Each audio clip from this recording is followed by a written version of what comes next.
Dimulai dari sini, saya merasa bahwa sukses bukan lagi cuma sekedar angan-angan. Dimulai dari sini, saya mulai bertemu dan mempelajari ilmu ekonomi dan bisnis dari dosen-dosen yang profesional dan dosen-dosen yang benar-benar ahli di bidang ekonomi dan bisnis. Dimulai dari sini, saya diajarkan bagaimana menjadi seorang pebisnis yang handal dan terampil. Dimulai dari sini, saya mulai mengerti bagaimana merencanakan sebuah plan agar dapat direalisasikan dengan baik. Selain itu, dimulai dari sini, saya mulai mengerti bagaimana kesulitannya untuk menjadi seorang owner perusahaan yang harus mempertahankan, mengembangkan daripada usaha ini. Apalagi di tengah-tengah persaingan yang berat, dan lagi saya juga merintis karir sebagai karyawan Bank Jateng. Jadi dalam situasi ini saya harus berusaha dua-duanya, karir yang sukses dan usaha yang sukses pula.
Assalamualaikum warahmatullahi wabarakatuh.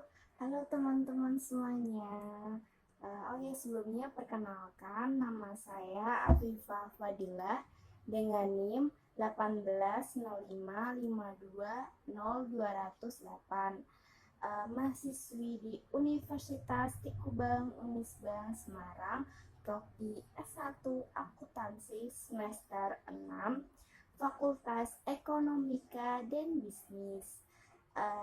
Jadi maksud dan tujuan saya membuat video kali ini adalah untuk memenuhi nilai UTS ujian tengah semester mata kuliah audit bank yang diampu oleh Bapak Arif Himawan Dwi Nugroho SE AK MM CA CPA. Jadi saya harap teman-teman semuanya dengan video kali ini teman-teman bisa memahami apa yang sudah saya sampaikan, dan semoga video kali ini bermanfaat untuk teman-teman semua. Terima kasih. Nah, di video kali ini saya akan mempresentasikan mengenai satuan kerja audit intern bank dan manajemen resiko bank. Nah, berikut pokok pembahasan yang akan saya sampaikan kepada teman-teman semuanya.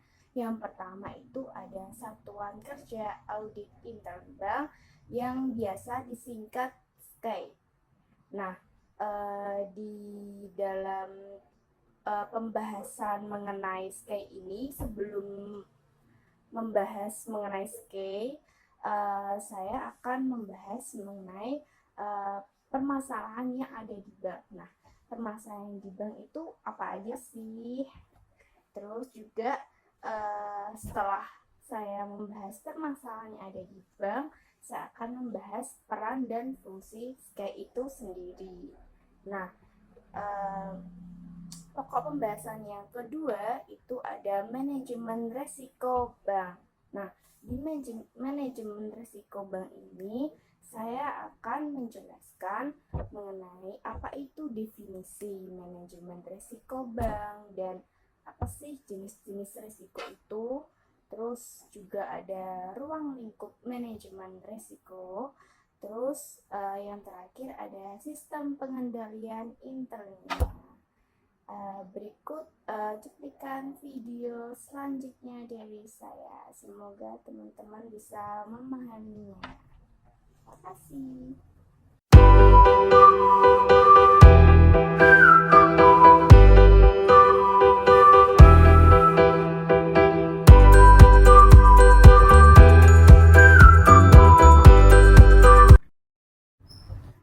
Nah, untuk penjelasannya pertama, saya akan menjelaskan mengenai permasalahan bank.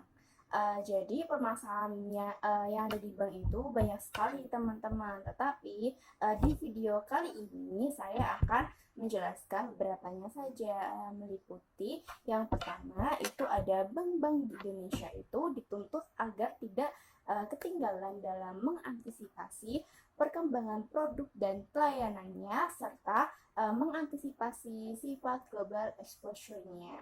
Jadi dunia perbankan itu kan merupakan industri yang sangat dinamis. Hal ini tercermin dari pesatnya perkembangan berbagai produk dan jasa bank dalam waktu relatif singkat pelayanan.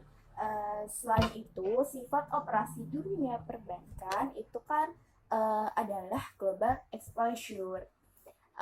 Sebagai lembaga perantara di bidang jasa keuangan, walaupun bank beroperasi lokal, namun mempunyai kaitan transaksi keuangan langsung ke pasar internasional. Sehingga dalam hubungan ini, bank sangat rentan terhadap keadaan ekonomi moneter di dalam maupun di luar negeri. Oleh sebab itu, bank-bank di Indonesia itu dituntut agar tidak ketinggalan dalam mengantisipasi perkembangan produk dan pelayanan serta mengantisipasi sifat global exposure-nya. Nah, untuk permasalahan bank yang kedua itu ada persaingan antar bank yang menajam yang mengakibatkan persaingan dalam merebut nasabah, baik nasabah dana maupun debitur yang baik-baik. Hal ini menjurus pada persaingan yang tidak sehat. Hal itu tampak jelas misalnya dari tidak terrefleksi dengan benar tingkat suku bunga di counter bank dengan yang sebenarnya diberikan oleh bank yang bersangkutan kepada nasabahnya. Misalnya suatu hal yang biasa bila tingkat bunga deposito bisa ditawar. Bahkan walaupun sifat deposito berjangka terikat oleh waktu, pencairan break dengan mudah bisa dilakukan bila si nasabah itu membutuhkannya. Lalu tindakannya semata-mata demi persaingan ini pada akhirnya bila ternyata jumlahnya cukup besar akan menyulitkan bank dalam mengatur likuiditasnya. Lalu permasalahan bank yang ketiga itu ada suatu perusahaan bisa berpindah-pindah bank dalam waktu yang relatif pendek. Nah, di bidang pengkreditan hal yang paling menyolok itu kan adalah proyek-proyek yang baik potensi dan kredibilitasnya, sehingga tidak heran bila bank-bank berlomba-lomba untuk membiayainya. Suatu perusahaan akan bisa berpindah-pindah bank dalam jangka waktu yang relatif pendek dengan harapan memperoleh kredit yang lebih besar untuk membiayai bisnisnya. Nah, jadi lalu permasalahan bank yang keempat itu ada adanya biaya proyek tak terkendali dan menjadi berlebihan atau overfinance. Nah, sepanjang proyek atau bisnisnya itu masih menguntungkan, tentunya hal itu tidak menjadi masalah yang besar. Tapi kecenderungan ini berlanjut sehingga Akhirnya pada pembiayaan proyek yang tak terkendali dan menjadi berlebihan atau overfinance.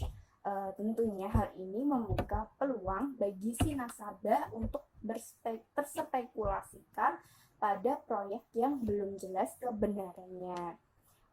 Tak jarang hal ini menjadi suatu sumber dari kesulitan kredit yang memakan waktu yang panjang. Nah, permasalahan bank yang kelima itu ada aspek ekspansif dalam pemberian kredit. Ini tak jarang yang kurang memperhatikan kemampuan untuk menghimpun dana masyarakatnya, sehingga terjadi mismatch antara dana yang disalurkan dengan dana yang berhasil dihimpun bank. Selanjutnya, pemberian kredit bank menggunakan dana yang berasal dari antar bank.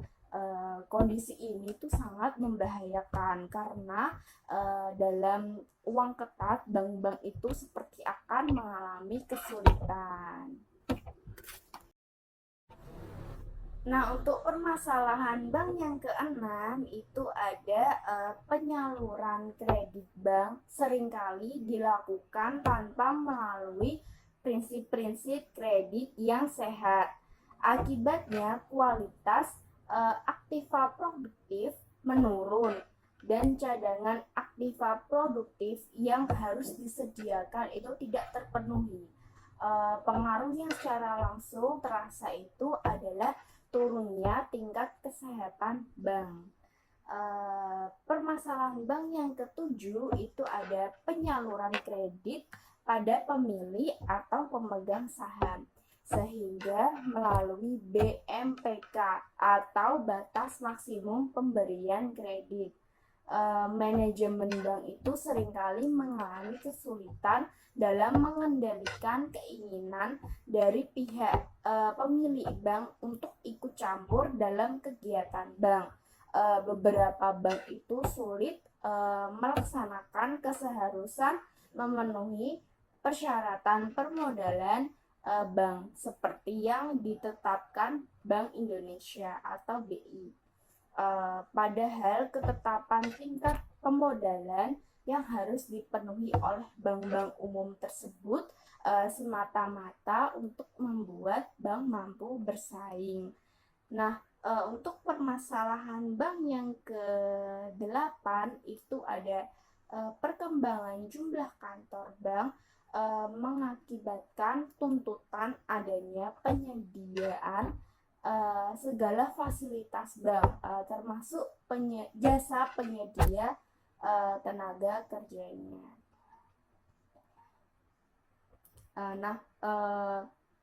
Hal ini tidak bisa tercipta dalam waktu yang singkat. Padahal tuntutan bisnis karena perkembangan yang terlalu pesat ini sangat membutuhkan adanya kualitas dan kuantitas personil bank yang handal.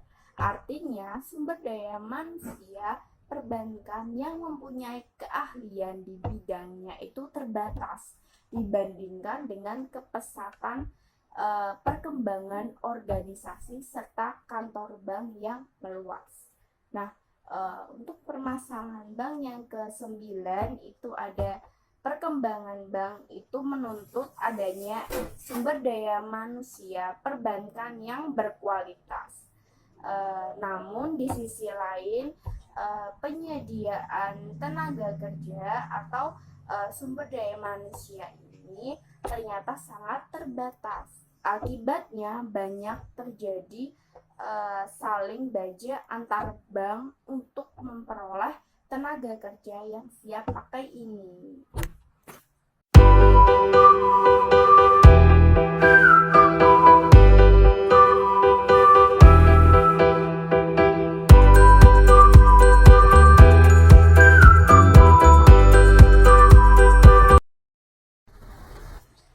Nah, untuk penjelasan berikutnya, saya akan menjelaskan mengenai Satuan Kerja Audit Intern atau yang biasa disingkat SKE. Nah, Satuan Kerja Audit Intern ini merupakan bagian dari struktur pengendalian intern dan merupakan segala bentuk kegiatan yang berhubungan dengan audit dan pelaporan hasil audit mengenai terselenggaranya struktur pengendalian secara terkoordinasi dalam setiap tingkatan manajemen bank. Transparansi dan kejelasan sangat penting dalam pengelolaan bank, sehingga kebijakan audit intern yang berkaitan dengan wewenang dan tingkat independensinya perlu dinyatakan dalam sebuah dokumen tertulis dari Direktur Utama Bank atas persetujuan Dewan Audit yang biasa disebut dengan internal audit charter. Nah, secara periodik, internal audit charter ini perlu dinilai kecukupannya oleh direktur utama dan dewan audit supaya pelaksanaan audit intern ini senantiasa berada pada tingkat yang optimal. Nah, internal audit charter ini tuh sebagai landasan kerja terutama bagi satuan kerja audit intern itu sendiri. Nah, ini merupakan hal baru bagi dunia perbankan di Indonesia. Hal ini tuh memberikan dasar yang kokoh untuk semua pihak untuk melaksanakan tugasnya atas dasar fungsi masing-masing secara jelas.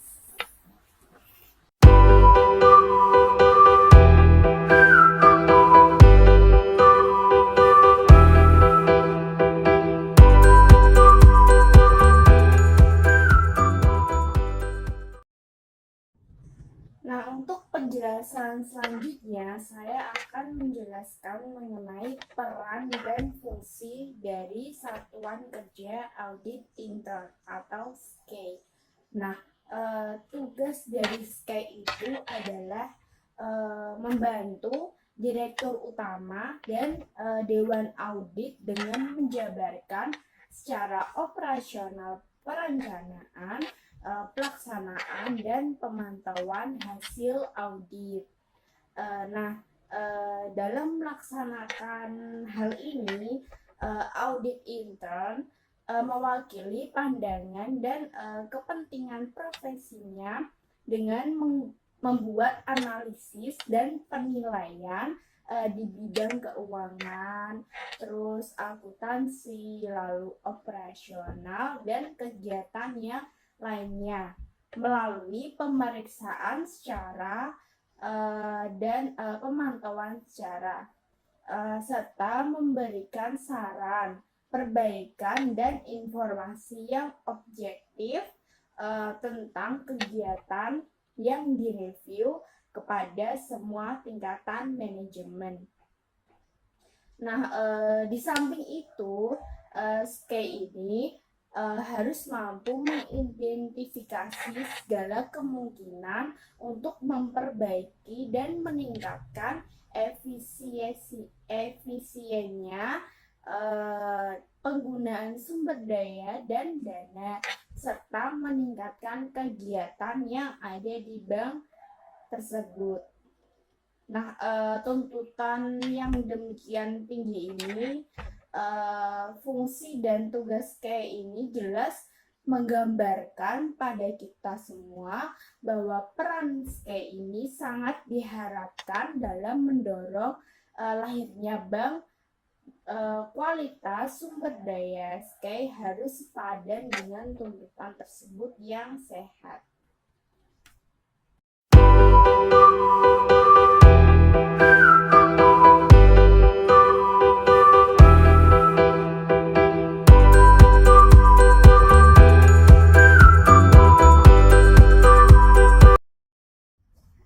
Selanjutnya saya akan menjelaskan mengenai peran Dewan Komisaris Bank dalam hubungannya dengan fungsi SKAI.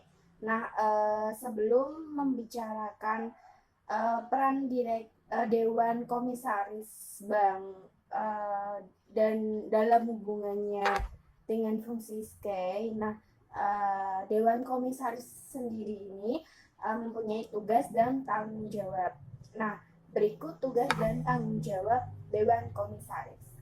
Nah, yang pertama itu memastikan penerapan tata kelola yang baik terselenggara dalam setiap kegiatan usaha bank pada seluruh tingkatan atau jenjang organisasi. Yang kedua, melaksanakan pengawasan terhadap pelaksanaan tugas dan tanggung jawab direksi serta memberikan nasihat kepada direksi. Yang ketiga, mengarahkan, memantau atau mengevaluasi pelaksanaan kebijakan strategis bank. Yang keempat, pengambilan keputusan kegiatan operasional bank oleh Dewan Komisaris sendiri merupakan bagian dari tugas pengawasan oleh Dewan Komisaris sehingga tidak menjadikan tanggung jawab direksi atas pelaksanaan kepengurusan bank. Yang terakhir ada memastikan bahwa direksi telah menindaklanjuti temuan audit dan rekomendasi Satuan Kerja Audit Intern Bank, auditor eksternal, hasil pengawasan otoritas jasa keuangan, dan atau hasil pengawasan otoritas lain. Nah, berikut peran Dewan Komisaris Bank sendiri dalam hubungannya dengan fungsi SKEI. Nah, Dewan Komisaris Bank itu menjamin agar SKEI itu dapat melaksanakan tugas secara independen. Sasaran ini akan dicapai lebih baik dengan adanya Dewan Audit Bank yang independen terhadap manajemen.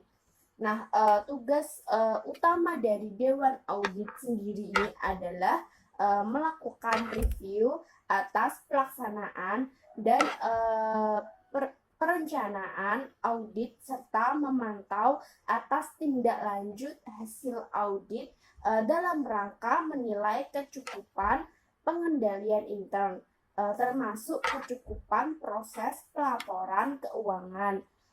Tanggung jawab kepada Dewan Komisaris dalam perannya mewakili kepentingan pemegang saham dan masyarakat.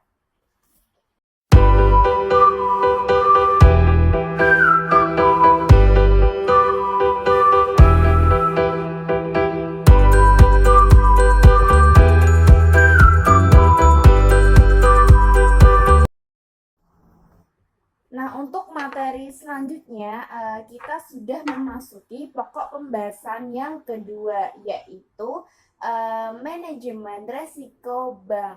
Nah, pertama-tama saya akan menjelaskan terlebih dahulu mengenai definisi manajemen resiko bank.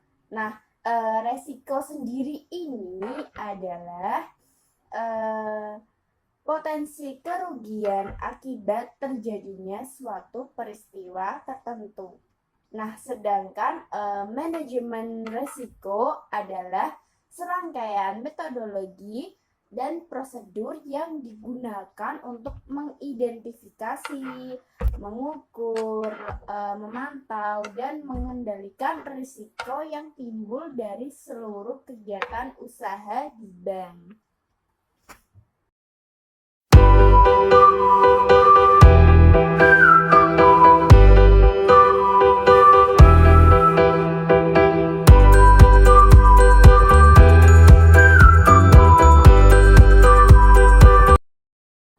Setelah membicarakan mengenai definisi manajemen risiko, selanjutnya saya akan menjelaskan jenis-jenis resiko. Nah, jenis-jenis resiko itu ada 8. Yang pertama itu ada resiko kredit. Yang kedua ada resiko pasar.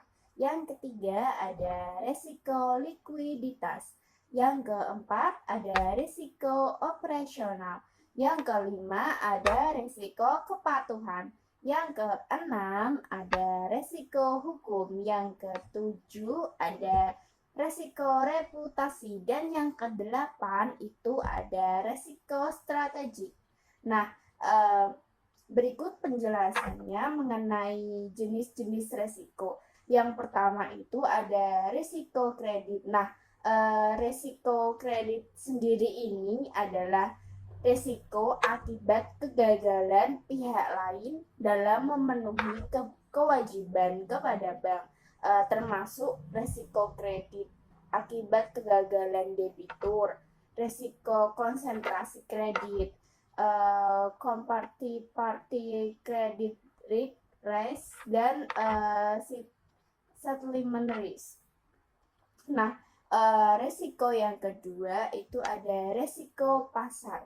Resiko pasar itu adalah resiko pada posisi neraca dan rekening administratif, termasuk transaksi derivatif akibat perubahan secara keseluruhan dari kondisi pasar, termasuk resiko perubahan harga option. Nah, resiko yang ketiga itu ada resiko likuiditas. Nah, resiko likuiditas ini adalah resiko akibat ketidakmampuan bank untuk memenuhi kewajiban yang jatuh tempo dari sumber pendanaan arus kas dan atau dari aset likuid berkualitas tinggi yang dapat diagukan tanpa mengganggu aktivitas dan kondisi keuangan bank. Nah, selanjutnya ada risiko yang keempat itu yaitu risiko operasional. Nah, risiko operasional itu adalah risiko akibat ketidakcukupan dan atau tidak berfungsinya proses internal, kesalahan manusia, kegagalan sistem, dan atau adanya kejadian-kejadian eksternal yang mempengaruhi operasional bank. Nah, selanjutnya yang kelima itu ada resiko kepatuhan. Resiko kepatuhan itu adalah resiko akibat bank tidak mematuhi dan atau tidak melaksanakan peraturan perundang-undangan dan ketentuan. Nah, resiko yang keenam itu ada resiko hukum. Resiko hukum itu adalah resiko akibat tuntutan hukum dan atau kelemahan aspek yuridis. Resiko yang ketujuh itu ada resiko reputasi. Nah, resiko reputasi ini adalah resiko akibat menurunnya tingkat kepercayaan pemangku kepentingan atau stakeholder yang bersumber dari persepsi negatif terhadap bank. Nah, resiko yang terakhir, resiko yang ke-8 itu ada resiko strategik. Resiko strategik ini adalah resiko akibat ketidaktepatan dalam pengambilan dan atau pelaksanaan suatu keputusan strategik serta kegagalan dalam mengantisipasi perubahan lingkungan bisnis.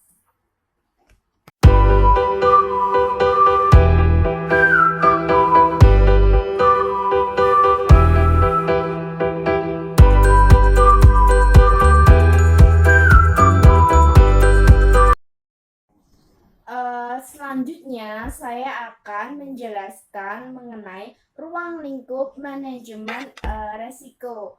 Nah, ruang lingkup manajemen resiko itu yang pertama, bank wajib menerapkan manajemen resiko secara efektif, baik untuk bank secara individu maupun untuk bank secara konsolidasi dengan perusahaan anak. Lalu selanjutnya, penerapan manajemen risiko itu harus mencakup yang pertama itu pengawasan aktif direksi dan dewan komisaris. Lalu selanjutnya kecukupan kebijakan dan prosedur manajemen risiko serta penerapan limit risiko. Selanjutnya, kecukupan proses identifikasi, pengukuran, pemantauan, dan pengendalian risiko, serta sistem informasi manajemen risiko. Lalu yang terakhir, sistem pengendalian intern itu harus menyeluruh. Selanjutnya, ruang lingkup manajemen risiko itu penerapan manajemen risiko di atas wajib disesuaikan dengan tujuan, kebijakan usaha, ukuran, dan kompleksitas usaha, serta kemampuan bank. Lalu yang terakhir, ruang lingkup manajemen risiko itu bank wajib menerapkan manajemen risiko untuk seluruh risiko, termasuk risiko kredit, risiko pasar, risiko likuiditas, risiko operasional, risiko hukum, risiko reputasi, risiko strategik, dan risiko kepatuhan. Jadi ada 8 risiko yang bank itu wajib menerapkan seluruh risiko tersebut.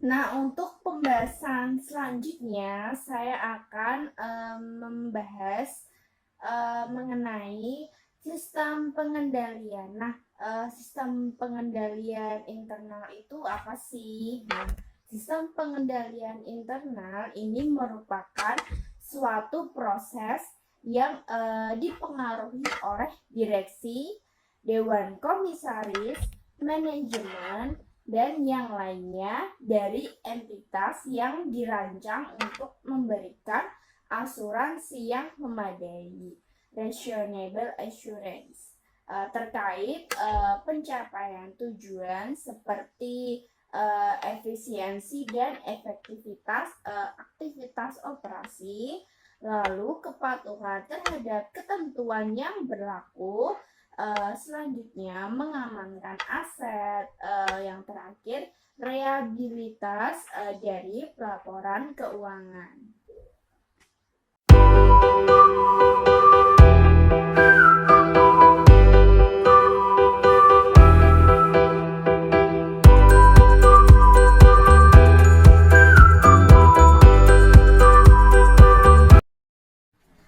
Nah, selanjutnya ada ruang lingkup pengendalian internal. Nah, struktur pengendalian intern bertujuan untuk mengamankan harta kekayaan seperti yang sudah saya jelaskan tadi. Lalu ada meyakini akurasi dan keandalan data akuntansi. Selanjutnya, mengoptimalkan pemanfaatan sumber daya secara ekonomis dan efisien, serta mendorong ditaatinya kebijakan manajemen yang telah digariskan. Lalu yang terakhir, dalam usaha perbankan yang melibatkan dari masyarakat luas, ruang lingkup pengendalian intern bank meliputi juga aspek-aspek yang mampu menjamin keamanan dana yang disimpan oleh masyarakat dan pihak ketiga lainnya.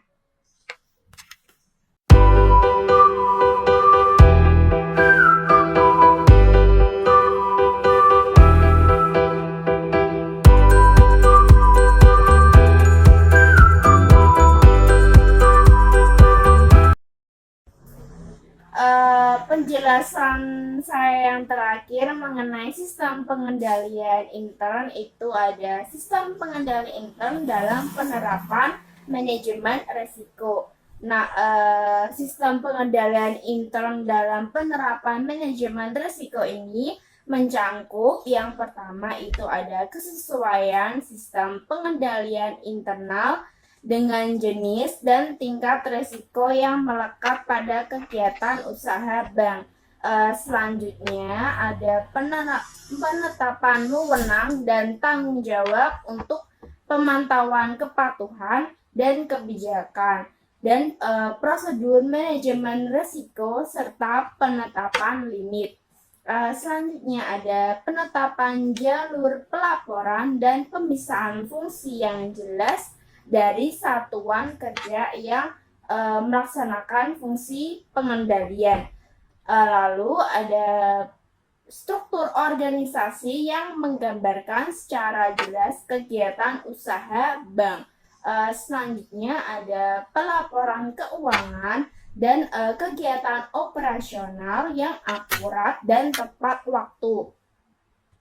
Lalu ini ada tambahan dari saya, masih terkait dengan sistem pengendalian intern dalam penerapan manajemen risiko, tetapi tidak saya cantumkan di dalam PPT ini. Meliputi yang pertama itu ada kecukupan prosedur untuk memastikan kepatuhan bank terhadap ketentuan dan perundang-undangan. Selanjutnya ada kajian ulang yang efektif, independen, dan objektif terhadap prosedur penilaian kegiatan operasional bank. Selanjutnya ada pengujian dan kaji ulang yang memadai terhadap sistem informasi manajemen risiko. Selanjutnya ada dokumentasi secara lengkap dan memadai terhadap prosedur operasional, cakupan dan temuan audit, serta tanggapan pengurus bank berdasarkan hasil audit. Yang terakhir itu ada verifikasi dan kaji ulang secara berkala dan berkesinambungan terhadap penanganan tindakan pengurus bank untuk memperbaiki penyimpangan yang terjadi.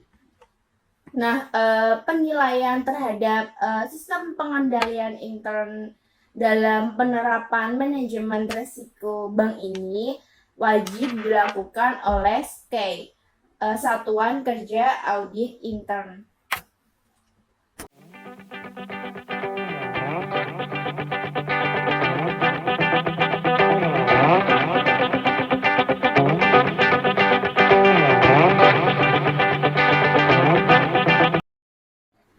Sekian video presentasi dari saya. Saya mengucapkan mohon maaf yang sebesar-besarnya jika ada tutur kata saya yang salah dalam menjelaskannya tadi, dan saya mengucapkan terima kasih kepada teman-teman semuanya yang sudah menyaksikan video saya dari awal hingga akhir.